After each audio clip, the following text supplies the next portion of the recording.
Hi hello నమస్తే welcome to our channel. So స్టూడియోలో ప్రస్తుతం మనతో పాటు ఉన్నారు సివిల్స్ కోచ్ రోహిత్ గారు. నమస్కారం అండి. నమస్తే. So first of all civils అనగానే మనకు టఫెస్ట్ థింగ్ అని అందరికీ తెలుసు. ఈ ప్రాసెస్ అనేది ఎలా ఉంటుంది, ఏంటి, ఎన్ని లెవెల్స్ ఉంటాయి అందరికీ తెలుసు. బట్ బేసిక్గా ఫస్ట్ నుంచి తెలుసుకోవాలి అనుకున్న వాళ్ళ కోసం ఈ వీడియో చేస్తున్నాం. సో సివిల్స్ ప్రాసెస్ ఎలా ఉంటుంది? ఎస్ అండి, సివిల్స్ 3 రౌండ్స్లో ఉంటుంది. First of all preliminary stage ఉంటుంది, then mains, then interview. So చాలామంది ఆల్మోస్ట్ ఒక 10 lakh పీపుల్ రాశారనుకోండి, ఒక 15,000 మెంబర్స్ వరకు మాత్రమే ప్రిలిమ్స్ క్వాలిఫై మెయిన్స్కి వెళ్తారు. సో ఇది మ్యాక్సిమం ఫిల్టరేషన్ రౌండ్. మళ్ళీ ప్రిలిమ్స్లో 2 సబ్జెక్ట్స్ ఉంటాయి. ఒకటి general studies and paper 1 and paper 2 CSAT వచ్చేసారు. CSAT is just a qualifying paper. 33% వస్తే సరిపోతుంది. సో దానికంటే ఎంత ఎక్కువ వచ్చినా కూడా దే డోంట్ కేర్ అన్నట్టు. 33% కంటే తక్కువ వస్తే డిస్క్వాలిఫై. సో 33% కంటే ఎక్కువ మార్కులు వచ్చిన తర్వాత ఫస్ట్ పేపర్ జనరల్ స్టడీస్ని క్యాలిక్యులేట్ చేస్తారు. 200 మార్క్స్ ఉంటుంది. సో దాంట్లో ఎలిజిబిలిటీ ఇన్ ద సెన్స్ ఎట్లా అంటే నంబర్ ఆఫ్ వేకెన్సీస్ కానీ, నంబర్ ఆఫ్ పోస్ట్స్ కానీ, నంబర్ ఆఫ్ పీపుల్ రాస్తున్నారు, ఎగ్జామ్ స్టాండర్డ్, వీటన్నిటిని బేస్ చేసుకుని ఒక కట్ ఆఫ్ డిసైడ్ చేస్తారు. సో ప్రిలిమ్స్ అయిపోయింది, then will be the mains. So మెయిన్స్లో 2025 మార్క్స్ ఉంటుంది ఎగ్జామినేషన్. సో ఇందులో జనరల్ స్టడీస్కి సంబంధించి 4 పేపర్స్ ఉంటాయి. Each paper 250 marks. సో అవి 1000 మార్క్స్ అయిపోయాయి. మళ్ళీ ఎవ్రీ స్టూడెంట్ ఒక ఆప్షనల్ని చూస్ చేసుకోవాలి. 500 మార్క్స్కి ఆప్షనల్ ఉంటుంది. వీటితో పాటు ఎస్ఏ 250 మార్క్స్కి ఉంటుంది. సో వీటన్నిటికీ SA includes everything. General studies ఇవన్నీ చూసాం కదా 250 మార్క్స్కి. సో 1750 మార్క్స్ డిస్క్రిప్టివ్ వేలోనే ఉంటుంది. సో తర్వాత మిగతా 275 మార్క్స్ ఇంటర్వ్యూ. సో ఈ 1750 మార్క్స్ ఏదైతే సెకండ్ రౌండ్లో ఉంటుంది మెయిన్స్, ఇందులో ఒక క్రీమ్ ఆఫ్ స్టూడెంట్స్ని తీసుకుంటారు. సేమ్ మళ్ళీ వేకెన్సీస్ని బట్టి, సో మళ్ళీ కేటగిరీస్ని బట్టి, సో అందులో వచ్చిన ఒక కట్ ఆఫ్ వాల్యూ తీసుకొని then they will be going for the interview. So interview 275 మార్క్స్కి ఉంటుంది.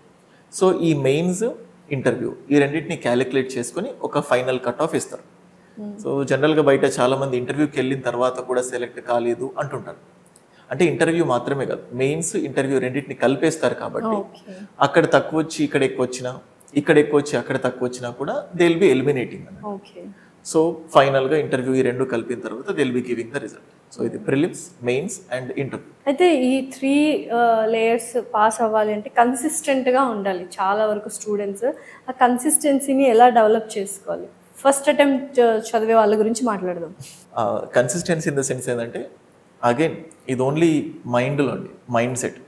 అంటే ఫస్ట్ స్టూడెంట్స్ ఎవరైనా కూడా సివిల్ సర్వీసెస్కి వచ్చినప్పుడు బలవంతంగా వచ్చారనుకోండి, పేరెంట్స్ వల్ల ఫోర్స్ కానీ, లేకపోతే ఏదో ఎవరినో చూసి ఏదో ఎమోషనల్గా వచ్చేస్తారు.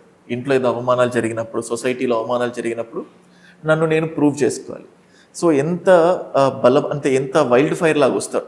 కానీ ఆ వైల్డ్ ఫైర్ని లాస్ట్ వరకు కంటిన్యూ చేయరు కొన్ని రోజులు. సో మీరు అన్నట్టు ఆ కన్సిస్టెన్సీని మెయింటైన్ చేయాలంటే, సో ఫస్ట్ అంటే ఒకటే రోజు మొత్తం ఎనర్జీ పెట్టకూడదు. అంటే నువ్వు వచ్చిన వెంటనే డైలీ 10 hours 12 hours ఇమ్మీడియట్గా అంటే కొన్ని రోజులు వర్కౌట్ అవుతుంది.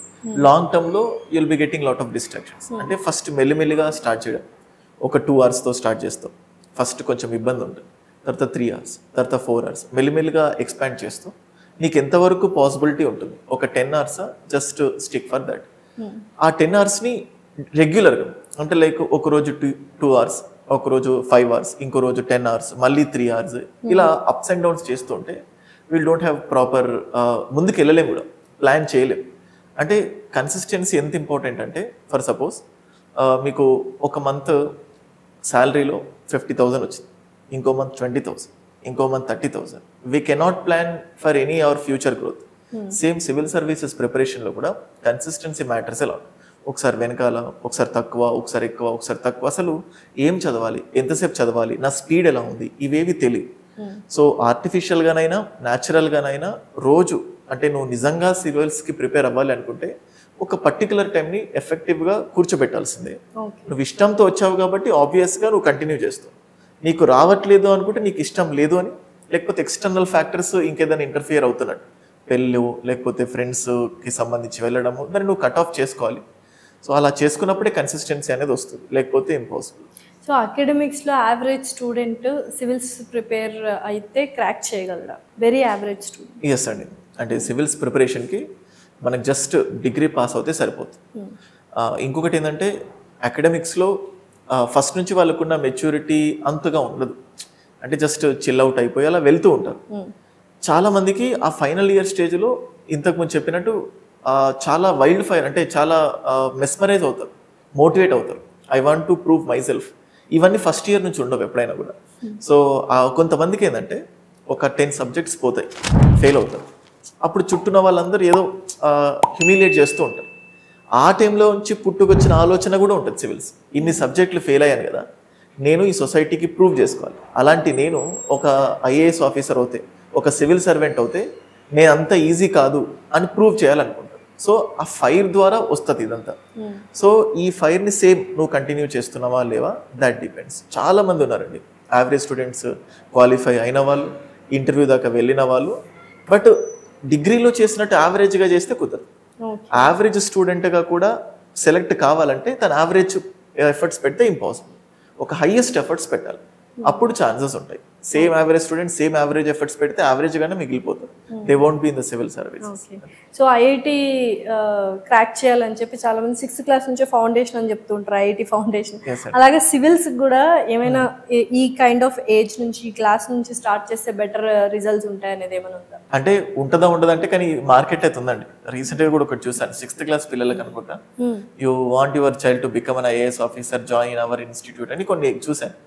అంటే 6th క్లాస్ నుంచే, అంటే ఈవెన్ మాకే షాక్ అయిపోయింది. అంటే ఎట్లుందంటే మార్కెట్, ఈ పేరెంట్స్ వాళ్ళ పిల్లల్ని ఇలా చేయాలనుకుంటున్నారని చెప్పేసి దే విల్ కమ్ బ్యాక్, అంటే దాన్ని పట్టేసుకుంటారు. 6th క్లాస్లో they don't even know what is an IA, అసలు అడ్మినిస్ట్రేషన్ అంటే ఏంటో తెలియదు. ఇన్ఫాక్ట్ ఇంటర్మీడియట్ లో కూడా తెలియదు.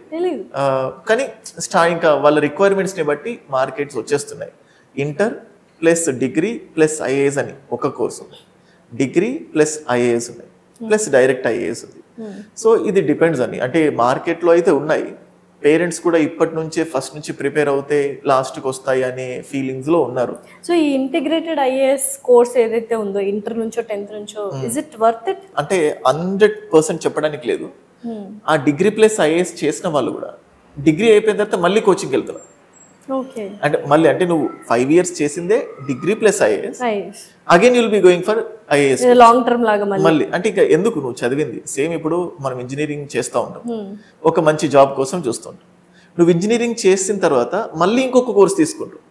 ఇది ఇంజనీరింగ్ లో చేసావు కదా, బట్ అగైన్ మళ్ళీ బయటకు వచ్చి మళ్ళీ ఇంకో కోర్స్ తీసుకొని మళ్ళీ వెళ్ళిపోతావు. అంటే అది ఫ్రూట్ఫుల్ వర్తియా అంటే, సేమ్ స్టూడెంట్స్ ఎలా ఎఫర్ట్స్ పెడుతున్నారు, వాళ్ళు ఎలా మౌల్డ్ చేస్తున్నారు. మనం కొన్ని పొద్దు నుంచి, అంటే డిగ్రీ అనే ఏజ్ ప్రెషర్ని యాక్సెప్ట్ చేసే ఏజ్ కాదు. నువ్వు ఆ డిగ్రీ ఇంటర్మీడియట్ ఏజ్లో ఎర్లీ మార్నింగ్ 7 o'clock నుంచి నైట్ 10 o'clock వరకు వాళ్ళని రుద్దినట్టు బలవంతంగా చేస్తూ ఉంటే అవి నీ బ్రెయిన్లోకి వెళ్ళవు, అక్కడే ఆగిపోతాయి. సో అంటే 50-50 అండి. అక్కడ స్టూడెంట్స్ నిజంగానే మంచి ఎఫర్ట్స్ పెడితే బాగుంటుంది. కానీ పేరెంట్స్ బలవంతం పెట్టి వాళ్ళని అక్కడికి పంపించి ఇది ఇంటర్ ప్లస్ డిగ్రీ చేస్తేనే ఐఏఎస్ అవుతారంటే అది అపోహ మాత్రమే. మనం ఇప్పుడు సక్సెస్ రేట్ తీసుకుంటే వెరీ మినిమల్ అండి. ఇట్లా inter plus degree plus IAS వచ్చిన వాళ్ళు సాధించారా అంటే వెరీ వెరీ మినిమల్ రేట్ ఉంది. సో అక్కడ రిజల్ట్స్ అనేది సరిగ్గా ఉండట్లేదు.